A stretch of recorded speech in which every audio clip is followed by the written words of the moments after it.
जय हिंद दोस्तों। यूपीएससी हिंदी के इस ऑनलाइन प्लेटफॉर्म पे आप सभी का स्वागत है। और आज के इस सेक्शन में हम जो है पूरी हिस्ट्री की, है ना, पूरे हिस्ट्री की क्रोनोलॉजी हम देखेंगे, है ना। क्योंकि यहाँ से 3 से 4 क्वेश्चन हर साल आते हैं किसी न किसी फॉर्म में। कभी मैच द फॉलोइंग के फॉर्म में, है ना, कभी जो है क्रोनोलॉजी लगाने के फॉर्म में कि क्रोनोलॉजी लगाइए, कौन पहले नंबर पे है, कौन दूसरे नंबर पे, कौन सी घटना तीसरे नंबर पे हुई, इस फॉर्म में। कभी ये कि गांधी जी का भारत आगमन कब हुआ, तो गांधी जी भारत छोड़कर साउथ अफ्रीका कब गए, है ना, चंपारण सत्याग्रह कब हुआ। तो डेट के फॉर्म में लगभग मान के चलिए कि हर साल 3 से 4 क्वेश्चन आते हैं। तो वो 3-4 क्वेश्चन तो आज ही आपके मॉडर्न हिस्ट्री के पक्के हो जाने हैं, ठीक ना। लेकिन हाँ, एक चीज कि आप इस बात से कंफ्यूज नहीं होइएगा, आज मैं स्टोरी नहीं सुनाऊंगा आपको, ठीक है ना। ये पूरी देखिए फैक्ट्स आपके मैं पहले जल्दी जल्दी में सारे कवर कर दूं, ठीक। फिर मैं एक एक सेक्शन को उठाऊंगा। जैसे मान लीजिए चंपारण सत्याग्रह उठाया, तो चंपारण क्यों हुआ, कारण क्या थे, कौन कौन गए, है ना, चंपारण सत्याग्रह में क्या हुआ। फिर अहमदाबाद मिल स्ट्राइक उठाया तो अहमदाबाद को पढ़ा दिया। फिर खेड़ा सत्याग्रह के बारे में पढ़ाऊंगा। फिर जलियनवाला बाग हत्याकांड क्यों हुआ, उसके पीछे कारण क्या था, है ना। फिर अमृतसर अधिवेशन कैसे हुआ। फिर जो भी जितने भी सब एक एक करके एक एक टॉपिक को डिटेल में पढ़ाऊंगा। लेकिन आज डिटेल वाली क्लास नहीं है ना। यहाँ से लेकिन आपको डिटेल वाली क्लास से क्वेश्चन मिले ना मिले, लेकिन आज के इस सेक्शन से जो भी 10-15-20 मिनट का सेक्शन होगा, है ना, यहाँ से आपको 3 से 4 क्वेश्चन मॉडर्न हिस्ट्री में पीटी में जरूर देखने को मिलेंगे, है ना। 2023 के प्रीलिम्स में 3 से 4 क्वेश्चन आज 20 मिनट के टॉपिक से देखने को आपको मिलेंगे, ठीक। आइए, इसको अगर कुछ लोग ये कहेंगे कि मैंने फालतू में ये आपका 2 मिनट ले लिया, तो फिर आपके लिए भैया मतलब भगवान से दुआ करूंगा कि आपकी वो 2 मिनट कहीं ना कहीं बचा दें। नहीं तो इम्पोर्टेंस क्लास की आपको बतानी आप लोगों को बहुत जरूरी होती है, ठीक। बिना इम्पोर्टेंस के कौन ही जानेगा। आप लोग, हो सकता है कई लोग ना समझ पाए, क्योंकि भाई जिसको याद होगा वही पीवाईक्यू याद होगा, वही इसकी इम्पोर्टेंस समझ पाता। आइए देखते हैं। आइए देखिए, सबसे पहले बात करेंगे महात्मा गांधी के डिपार्चर। इंडिया से वो डिपार्चर हुए कहां पे, साउथ अफ्रीका, यानी कि वो साउथ अफ्रीका गए। कब गए, Gandhi from India to South Africa कब गए, 1893 में। कब गए, 1893 में गए, ठीक। वहां पे ये क्रोनोलॉजी आप लोग इसको पॉइंट बाय पॉइंट आप लोग नोट कर लीजिएगा, ठीक। 1894 में वहां पे क्या किया, नटाल इंडियन कांग्रेस की स्थापना की। किसकी, Natal Indian Congress, Natal Indian Congress की स्थापना की। अब इंग्लिश में लिख रहा हूं तो कुछ लोग ये मत बोलिए सर हिंदी में नहीं लिख रहे हैं। इतना यार समझ में आना चाहिए। मैं बोल तो रहा हूं सब हिंदी में ही ना, है ना। आप जिसको हिंदी में लिखना है वो हिंदी में लिख लीजिए। यहाँ पे लिखा Mahatma Gandhi and Indian history chronology. तो महात्मा गांधी और भारतीय इतिहास, जो आधुनिक इतिहास है उसमें क्रम, ठीक ना, इसका मतलब ये हो गया। 1894 में नटाल इंडियन कांग्रेस की स्थापना करते हैं, ठीक। फिर 1904 में क्या करते हैं, ये इंडियन ओपिनियन मैगजीन की, जो इंडियन ओपिनियन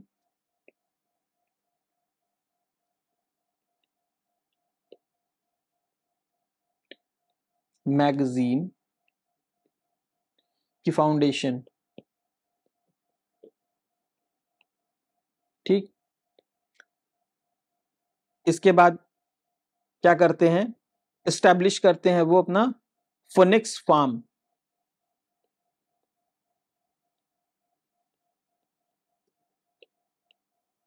ठीक। कहां पे, डरबन में। साउथ अफ्रीका में ही एक जगह है डरबन। तो ये दोनों घटना जो है कहां कब की हैं, 1904 की, ठीक। फिर 1906 आता है, ठीक। फर्स्ट सिविल डिसोबीडियंस मूवमेंट, पहला सिविल डिसोबीडियंस मूवमेंट यानी पहला सत्याग्रह अगेंस्ट एशियाटिक ऑर्डिनेंस इन ट्रांसवाल। ट्रांसवाल क्या है, एक जगह है। ट्रांसवाल क्या है, साउथ अफ्रीका में एक जगह है। वहां पे एशियाटिक ऑर्डिनेंस के खिलाफ सत्याग्रह करते हैं। फिर 1907, ये सब आपको डेट याद रखने की, किस डेट में कौन सी घटनाएं होती हैं, क्योंकि वो बिना डेट, इधर डेट दे करके इधर मैच द फॉलोइंग दे देगा, या फिर इनको क्रम में लगाने के लिए दे देगा। ये सारे दे करके इनको क्रम में लगाने के लिए दे देगा। ठीक, अगला है 1907। 1907, ठीक, 1907 में क्या होता है? Satyagraha against compulsory registration and passes for Asians. ठीक है ना? Satyagraha against compulsory registration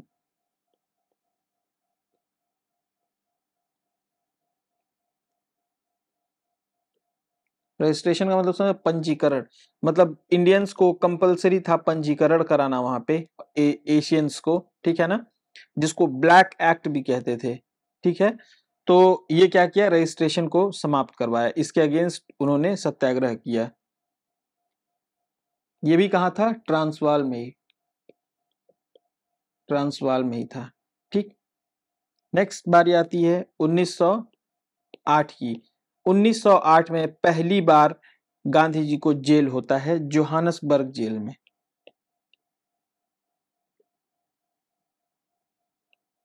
Johannesburg jail में पहली बार इनको जेल होती है। ठीक है ना? पहली बार। नेक्स्ट 1910। 1910 में क्या करते हैं ये, जोहानसबर्ग में ही, यहीं पे जोहानसबर्ग में ही टॉलस्टॉय फार्म,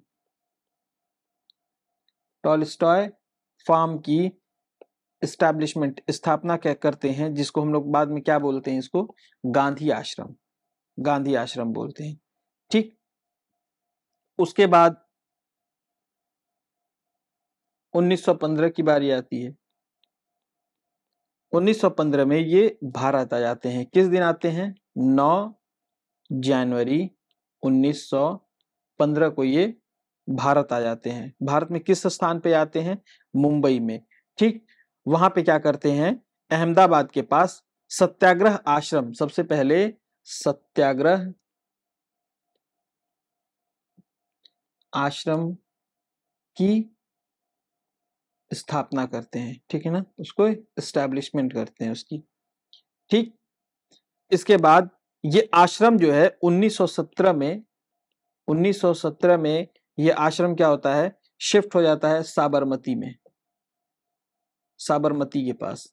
ठीक है ना? जिसको बाद में बोलने साबरमती आश्रम बोलने लगते हैं इसको हम लोग।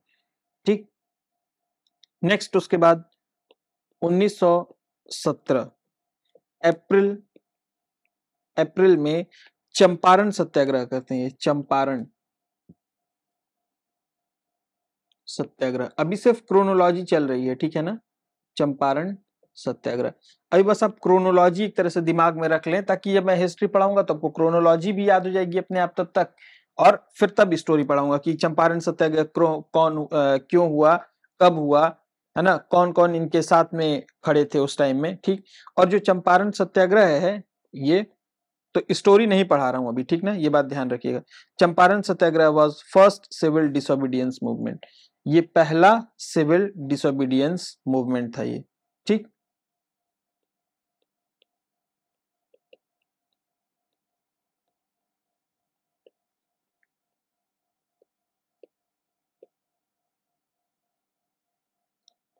ठीक, 1917 में। ठीक, इसके बाद क्या होता है 1918 में, इसके बाद जो अगला इनका आंदोलन होता है वो अहमदाबाद के मिल मालिकों के खिलाफ होता है। ठीक, अहमदाबाद के मिल मालिकों के खिलाफ होता है। कब? फरवरी 1918। ठीक, ये पहली बार इस अहमदाबाद जो स्ट्राइक होता है इनका, उसमें पहली बार ये हंगर स्ट्राइक करते हैं ना, भूख हड़ताल। समझ रहे हैं? जो अहमदाबाद स्ट्राइक होता है, सॉरी ये ई नहीं है, फेब 1918 में होता है और यहाँ पे क्या होता है, पहली बार भूख हड़ताल।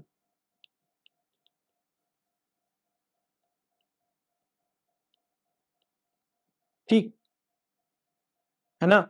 फिर 1918 मार्च 1918 में ये खेड़ा सत्याग्रह।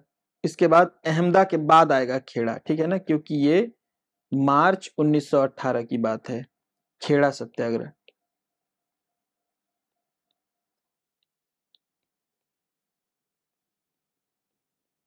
ठीक, ये मार्च, यानी पहले अहमदाबाद हड़ताल होता है, फिर उसके बाद तब खेड़ा सत्याग्रह होता है। ठीक, जो खेड़ा सत्याग्रह है यह पहला नॉन कोऑपरेशन मूवमेंट है, ये पहला असहयोग आंदोलन है ये। ठीक, फिर आता है 1919 का रोलेट एक्ट। ठीक है ना, 6 अप्रैल 1919 रोलेट एक्ट आता है। ठीक,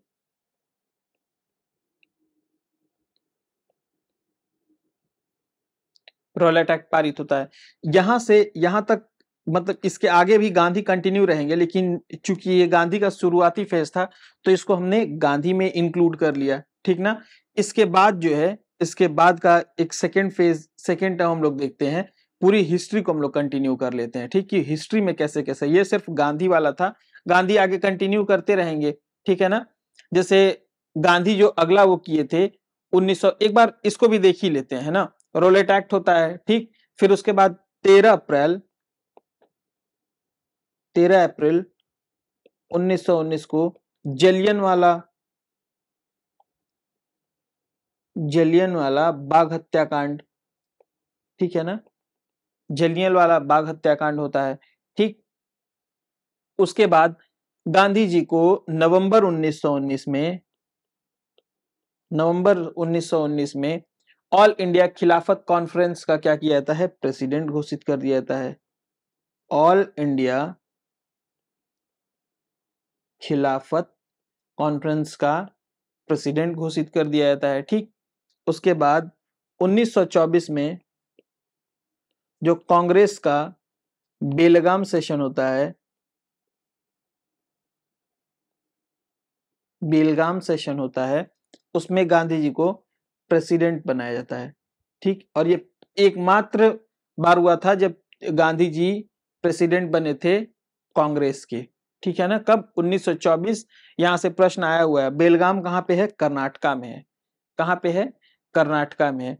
उसके बाद 1930 में आता है सिविल डिसोबीडियंस मूवमेंट, जिसको दांडी मार्च बोलते हैं। ठीक, तो यहां से हम लोग मॉडर्न हिस्ट्री वाले टर्म में हम लोग कनेक्ट कर लेते हैं उसको ले जाकर के। ठीक, अभी तक ये गांधी जी हैं, गांधी जी आगे भी चलते रहेंगे, लेकिन हम लोग एक, जैसे दो उसमें मैंने बांट रखा था, एक तो गांधी जी में क्रोनोलॉजी बांट रखा था गांधी जी के बारे में, वहां से एक क्रोनोलॉजी आती है, एक पूरे मॉडर्न हिस्ट्री की आती है। ठीक, तो अब हम लोग देखते हैं अपनी मॉडर्न हिस्ट्री वाली क्रोनोलॉजी। ठीक, आइए, तो यहां से हम लोग कंटिन्यू कर लेते हैं कि सबसे पहले क्या होता है, रोलेट एक्ट होता है। उसके बाद जलियनवाला बाग हत्याकांड हमने पढ़ा। जलियनवाला बाग हत्याकांड के बाद खिलाफत मूवमेंट हमने पढ़ा। ठीक, खिलाफत मूवमेंट के बाद हम लोग अगला देखते हैं नॉन कोऑपरेशन मूवमेंट। यहां से non cooperation movement, non cooperation movement ये कब होता है, 1920 से लेकर के 1922 तक चलता है। ठीक है ना, 1920 से लेकर के 1922 तक चलता है ये। उसके बाद चौरी चौरा हत्याकांड हो जाती है। ठीक है ना, चौरी चौरा कहाँ पे है, गोरखपुर के पास एक जिला है। ठीक है ना, चौरी चौरा जिला है, सॉरी कह रहा हूँ, मतलब एक स्थान है। ठीक, गोरखपुर जिला में जिले के पास एक स्थान है चौरी चौरा।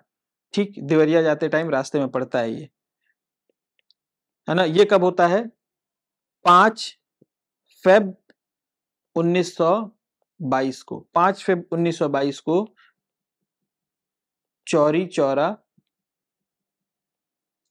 कांड हो जाता है।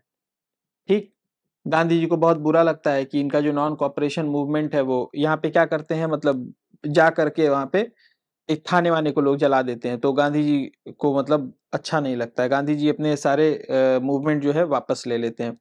उसके बाद इसके बाद स्वराज पार्टी की स्थापना होती है।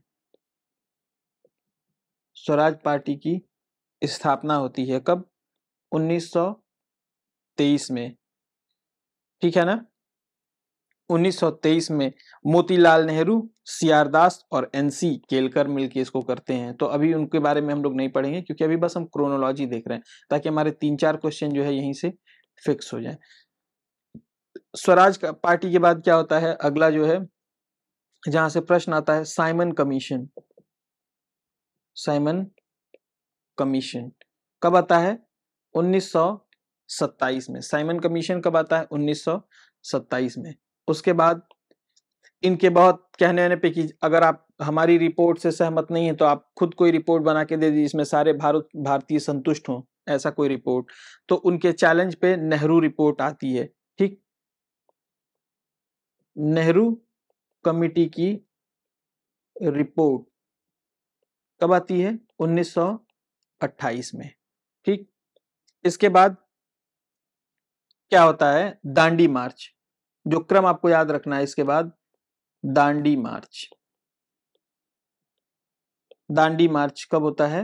1930, ठीक है ना। दांडी मार्च 12 मार्च से लेकर के 5 अप्रैल तक, 12 मार्च से लेकर के 5 अप्रैल तक ये दांडी मार्च, यानी कि नमक कानून तोड़ने के लिए सब लोग, दांडी एक स्थान है, ठीक है, गुजरात में। तो इसको नमक कानून तोड़ने के लिए सब लोग दांडी के लिए लगभग 72 लोग 240 किलोमीटर की दूरी तय करके जाते हैं। 240 मील की, सॉरी किलोमीटर नहीं, 240 मील की दूरी कवर करके दांडी तक पहुंचते हैं और वहां पे जाकर के नमक कानून तोड़ते हैं, ठीक। इसके बाद होता है फर्स्ट राउंड टेबल कॉन्फ्रेंस, ठीक। राउंड टेबल कॉन्फ्रेंस को हम लोग एक साथ देख ले रहे हैं यहीं पे। फर्स्ट राउंड टेबल कॉन्फ्रेंस, बस मैं क्रोनोलॉजी आपको ध्यान दिला रहा हूं। फर्स्ट राउंड टेबल कॉन्फ्रेंस, अभी मैं बताऊंगा फिर बाद में फर्स्ट राउंड टेबल कॉन्फ्रेंस क्यों हुआ था, सेकंड क्यों हुआ था, थर्ड क्यों हुआ था। गांधी जी को कुल मिला के कांग्रेस को अपनी शर्तों पे मनाने के लिए हो रहा था, ठीक ना, ब्रिटेन में। तो ये 1930 में हुआ। कब से शुरू हुआ? 12 नवंबर 1930 में, ठीक। उसके बाद सेकेंड राउंड टेबल कॉन्फ्रेंस होता है। लेकिन सेकेंड राउंड टेबल कॉन्फ्रेंस होने के पहले एक गांधी इरविन, क्योंकि यहाँ पे जो है गांधी जी नहीं जाते हैं, ठीक है ना, गांधी जी नहीं जाते, पूरा कांग्रेस जो है इसको फर्स्ट राउंड टेबल कॉन्फ्रेंस को बाइकआउट कर देता है, ठीक। उसके बाद क्या होता है? Gandhi Irwin pact. Gandhi Irwin pact, कुल मिला के ये गांधी जी को मनाना रहता है। इरविन बात करता है इनसे, कुछ गांधी जी की शर्तें मानता है और अपनी शर्तें रखता है कि आप सेकेंड राउंड टेबल कॉन्फ्रेंस में कांग्रेस को मनाएं कि वो सेकेंड राउंड टेबल कॉन्फ्रेंस में जाएं और वहां पे जाकर के बातचीत करें और अपनी बात रखें, ठीक। फिर उसके बाद सेकेंड राउंड टेबल कॉन्फ्रेंस होता है। सेकेंड राउंड टेबल कॉन्फ्रेंस होता है, ठीक। कब होता है ये? 1931 में। ये जितने डेट बता रहा हूं बेफालतू का कोई चीज नहीं बता रहा हूं। कब यहाँ से 4-5 क्वेश्चन, मतलब 4-4 5-5 क्वेश्चन तक आ सकते हैं यहाँ से, ठीक है ना। इसके बाद क्या होता है? Communal award. कम्युनल अवार्ड, अभी बस आप इतना समझिए, कम्युनल अवार्ड ये कब आता है? 16 अगस्त 1932, 16 अगस्त 1932 को, ठीक। उसके बाद क्या होता है? पूना पैक्ट, गांधी अंबेडकर के बीच में पूना पैक्ट होता है, गांधी और अंबेडकर के बीच, ठीक है ना। ये कब होता है? 24 सितंबर 1932, 24 सितंबर 1932, ठीक। इसकी आप एक, जो मैं पढ़ाता जा रहा हूं क्रोनोलॉजी, कॉपी में नोट करके एक साथ आप इसको बना लें, ठीक। फिर क्या होता है इसके बाद? थर्ड राउंड टेबल कॉन्फ्रेंस होता है कब? नवंबर और दिसंबर में। 1932 के नवंबर में, 12 नवंबर से स्टार्ट होकर के 24 दिसंबर तक थर्ड राउंड टेबल कॉन्फ्रेंस चलता है ये, ठीक ना। उसके बाद क्या होता है, थर्ड राउंड टेबल कॉन्फ्रेंस के बाद बीच में एक दो घटनाएं हैं, लेकिन उनको क्रोनोलॉजी में यूपीपीसीएस नहीं शामिल करता है। जिनको शामिल करता है उन पे हम लोग डायरेक्ट पहुंचेंगे, ठीक है ना। इसके बाद क्या होता है, अगस्त ऑफर आता है, अगस्त ऑफर, ठीक है। कौन इस समय रहता है वाइस रॉय अगस्त ऑफर के समय? Lord Linlithgow, Lord Linlithgow. तो कभी कभी उसको लिनलिथगो ऑफर भी बोला जाता है। ये कब आता है? 8 अगस्त 1940, 8 ऑफ अगस्त 1940 को आता है ये, ठीक। इसमें डोमिनियन स्टेटस की मांग भी की जाती है, ठीक। नेक्स्ट, इंडिविजुअल सिविल डिसोबीडियंस या इंडिविजुअल सत्याग्रह, व्यक्तिगत सत्याग्रह जिसको आप लोग बोलते हैं, ठीक है ना। इंडिविजुअल सत्याग्रह, इंडिविजुअल सत्याग्रह, ये कब? अक्टूबर 1940 से लेकर के दिसंबर 1941 तक चलता है ये, ठीक। उसके बाद Cripps mission, Cripps mission, Cripps mission कब आता है? मार्च अप्रैल में,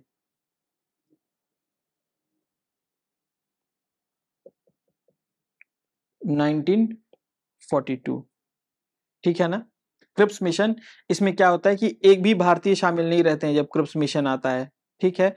सर स्टैनफोर्ड क्रिप्स इसके हेड होते हैं, ठीक है। यहाँ पे डोमिनियन स्टेटस को वो कहते हैं कि माना जाएगा, लेकिन यहाँ पे गांधी जी क्या कहते हैं, ये कहते हैं कि ये एक पोस्ट डेटेड चेक है, ठीक है। इसमें बात करते हैं कि द्वितीय विश्व युद्ध के बाद ऐसा ऐसा ऐसा किया जाएगा, ये वो फलाने ढिकाने, है ना, करके वो मनाना चाहते हैं भारतीय को, लेकिन इसको Gandhi ji post dated cheque बोल करके इसको वापस कर देते हैं, ठीक।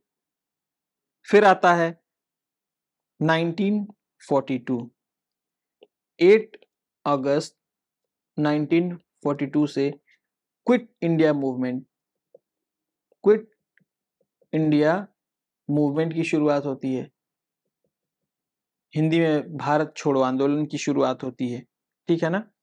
इसमें गांधी जी नारा देते हैं डू और डाई का, करो या मरो का नारा इसी समय गांधी जी देते हैं, ठीक। फिर उसके बाद जो क्रम में आता है वो है Wavell plan, Wavell plan, Wavell plan कब आता है? जुलाई 1945 में। वेवेल प्लान कब आता है? जुलाई 1945 में, ठीक। उसके बाद जो अगली घटना होती है वेवेल प्लान के बाद, royal Indian navy mutiny, royal Indian navy mutiny, मतलब वार होता है एक तरह से, ठीक है। ये कब होता है? Feb 1946, Feb 1946। फिर इसके बाद क्या आता है? Cabinet mission, cabinet mission, cabinet mission कब आता है? 1946 में, है ना। 15 मार्च 1946 को कैबिनेट मिशन आता है, ठीक। उसके बाद कैबिनेट मिशन के बाद इंटरिम गवर्नमेंट की स्थापना होती है, ठीक है ना। इंटरिम गवर्नमेंट सितंबर 1946,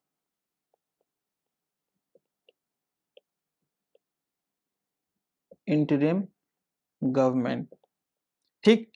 फिर इसके बाद कॉन्स्टिट्यूएंट असेंबली फॉर्म होती है,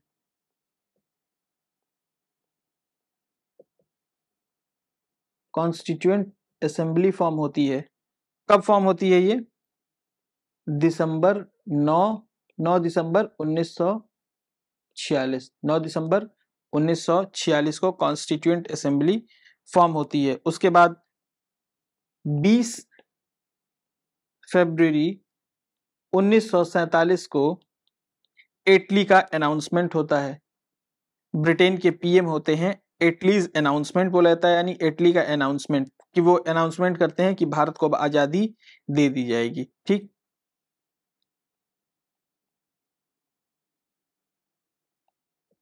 एटली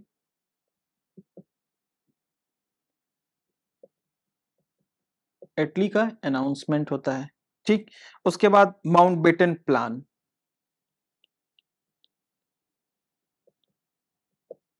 माउंटबेटन प्लान आता है। ठीक, कब आता है? 3 जून 1947 को, 3 जून 1947 को आता है ये। ठीक, इसके बाद क्या किया जाता है कि भारत को इंडिपेंडेंस मिल जाती है 1947 में। ठीक, एक तरह से इंडिपेंडेंस मिल जाती है 1947 में। तो हम लोग एक बार फिर से जो है जल्दी जल्दी 2-3 मिनट में हम लोग इसको क्या करते हैं, सारा रिवाइज कर लेते हैं। ठीक है ना, 2 से 3 मिनट में हम लोग सारा अपना रिवाइज कर लेंगे। ठीक, तो हम लोगों ने क्या क्या देखा यहाँ पे, हाँ यहाँ पे गांधी जी से देखा। 1893 में गांधी जी अफ्रीका जाते हैं, 94 में नेटाल इंडियन कांग्रेस की स्थापना करते हैं, 1904 में मैगजीन वो ले आते हैं इंडियन ओपिनियन। ठीक है, फिनिक्स फॉर्म की स्थापना करते हैं 1904 में। 1906 में जो है वो फर्स्ट सिविल डिसोबीडियंस, ये शायद डिलीट हो गया है, फर्स्ट सिविल डिसोबीडियंस करते हैं। ठीक है ना, 1907 में सत्याग्रह करते हैं ब्लैक एक्ट के खिलाफ। 1908 में उनको जेल होती है। 1910 में टॉलस्टॉय फॉर्म की स्थापना करते हैं, वो कहाँ पर? जोहानसबर्ग में। ठीक, फिर इसके बाद वो 1915 आ जाते हैं। 1915 में भारत आ जाते हैं, कहाँ पे? मुंबई में आते हैं। आकर सत्याग्रह आश्रम की स्थापना करते हैं, है ना। बाद में वो 1917 में कहाँ शिफ्ट हो जाता है? साबरमती के निकट शिफ्ट हो जाता है वो। ठीक, फिर 1917 में ही वो चंपारण सत्याग्रह करते हैं, जो फर्स्ट सिविल डिसोबीडियंस है इंडिया का। उसके बाद 1918 में अहमदाबाद मिल स्ट्राइक। ठीक है ना, उसके बाद अहमदाबाद मिल स्ट्राइक के बाद खेड़ा आंदोलन। उसके बाद 1919 में रोलेट एक्ट आता है। जलियनवाला बाग हत्याकांड होता है। ठीक, फिर जलियनवाला बाग हत्याकांड के बाद क्या होता है? 1920-22 में नॉन कोऑपरेशन मूवमेंट आता है। नॉन कोऑपरेशन और खिलाफत मूवमेंट दोनों में गांधी जी हिस्सेदारी लेते हैं बढ़ चढ़ के। ठीक, उसके बाद 1924 में गांधी जी बेलगाम सेशन की, बेलगाम एक स्थान है कर्नाटक में, वहां पे इंडियन नेशनल कांग्रेस का सेशन चल रहा था। उसके प्रेसिडेंट बनाए जाते हैं कौन? महात्मा गांधी। फिर 1930 में महात्मा गांधी लॉन्च करते हैं सिविल डिसोबीडियंस मूवमेंट, जिसको हम लोग दांडी मार्च कहते हैं या सॉल्ट सत्याग्रह कहते हैं। ठीक, फिर उसके बाद क्या होता है कि हम लोग इंडियन हिस्ट्री में हम लोग चले जाते हैं। ठीक, इंडियन हिस्ट्री में आ जाते हैं हम लोग। ये जो नॉन कोऑपरेशन मूवमेंट है, इसके बाद आता है क्या होता है? चौरी चौरा हत्याकांड, चौरी चौरा कांड हो जाता है ना। चौरी चौरा कांड हो जाता है, जिसमें पुलिस स्टेशन में आग लगा देते हैं जाकर के किसान। उसके बाद 1923 में क्या होता है, जहां से हम लोग हिस्ट्री में आ गए हैं, 1923 में स्वराज पार्टी की स्थापना होती है। फिर उसके बाद साइमन कमीशन, स्वराज पार्टी और साइमन कमीशन का कोई लेना देना नहीं है, ठीक है ना, डायरेक्टली। लेकिन यहाँ पे क्रम सिर्फ मैं बता रहा हूँ, क्योंकि यूपीपीसीएस ऐसे ऐसे ही क्रम पूछता है। ठीक, साइमन कमीशन आता है 1927 में, ऐसा नहीं कि बीच में कुछ नहीं हुआ था। ठीक, लेकिन यूपीपीसीएस इन्हीं यही जो इश्यूज हैं, इन्हीं से सिर्फ क्रोनोलॉजी पूछता है। फिर नेहरू रिपोर्ट आती है। ठीक, नेहरू रिपोर्ट के बाद दांडी मार्च 1930 में, है ना, सॉल्ट सत्याग्रह जिसको बोलते हैं, दांडी मार्च। ठीक, फिर उसके बाद फर्स्ट राउंड टेबल कॉन्फ्रेंस, फिर गांधी इरविन पैक्ट होता है। फिर सेकेंड राउंड टेबल कॉन्फ्रेंस 1931 में, फिर कम्युनल अवार्ड आता है। फिर पूना पैक्ट होता है गांधी और अंबेडकर के बीच। फिर उसके बाद थर्ड राउंड टेबल कॉन्फ्रेंस होता है। ठीक, थर्ड राउंड टेबल कॉन्फ्रेंस होने के बाद अगस्त ऑफर आता है। ठीक, जस्ट बाद नहीं आता है, कुछ घटनाएं बीच में भी होती हैं। ठीक, लेकिन वही बार बार अपनी बात को मैं रिपीट नहीं करूंगा। अगस्त ऑफर आता है 8 अगस्त 1940 को। फिर उसके बाद इंडिविजुअल सिविल डिसोबीडियंस, यानी जिसको आप लोग व्यक्तिगत सत्याग्रह बोलते हैं। उसके बाद क्या आता है? क्रिप्स मिशन आता है। क्रिप्स मिशन के बाद क्विट इंडिया मूवमेंट 1942 में, ठीक है ना। जिसमें बोला जाता है अंग्रेजों भारत छोड़ो। इसी में गांधी जी नारा देते हैं करो या मरो का। ठीक, इसके बाद नेक्स्ट आता है वेवेल प्लान। ठीक है ना, वेवेल प्लान यानी इसको शिमला कॉन्फ्रेंस भी बोलते हैं इसको। वेवेल प्लान के बाद क्या होता है, वेवेल प्लान के बाद कैबिनेट मिशन आता है। ठीक है, कैबिनेट मिशन इंडिया आता है। इंटरिम गवर्नमेंट की स्थापना होती है 2 सितंबर 1946 को। कैबिनेट मिशन जून 1946 में आता है। इंटरिम गवर्नमेंट की स्थापना होती है सितंबर 1946 में। ठीक, उसके बाद कॉन्स्टिट्यूएंट असेंबली का फॉर्मेशन होता है 9 दिसंबर 1946। ये जो 9 दिसंबर 1946 वाला डेट है, ये कम से कम अब तक मुझे लगता है कि 10 बार तो पूछ ही चुका होगा यूपी पीसीएस के इतिहास में, है ना।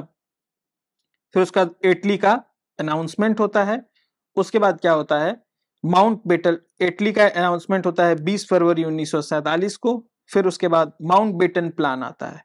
माउंट बेटन प्लान किस दिन आता है, 3 जून 1947 को।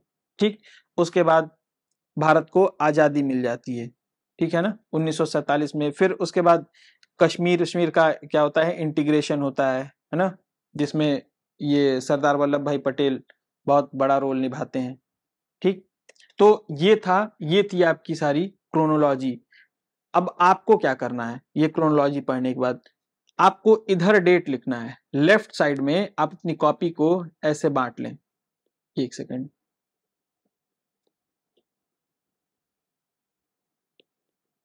मैं बताता हूं कि कैसे आपके लिए ये फायदेमंद होगा, वरना आप सिर्फ क्लास करके छोड़ देंगे तो कुछ नहीं होगा, सब भूल जाएगा।